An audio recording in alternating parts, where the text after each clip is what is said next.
Hi guys, mag mini vlog ta kay natay guest diri ato ni silang pa-interviewon.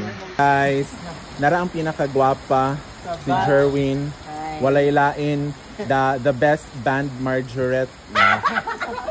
Ma-remember pag unsa ganito dulugon MIS. Katay mo pagkuan ba? Kung sa una pa tumapa ka nag high school. Dulugon no. Siya gina siya ang bidag yun. Unsa man kadiri? Magpasata ka Sir Edward sa mo thesis. Sir Roy. Okay salig ni. Okay salig. Okay. Mani siya guys, ngit-ngit na kayong kalibutan. Tan-aw ra gud ni Adto ta dito sa front guys. Guys mura naglangob ang among kuan guys.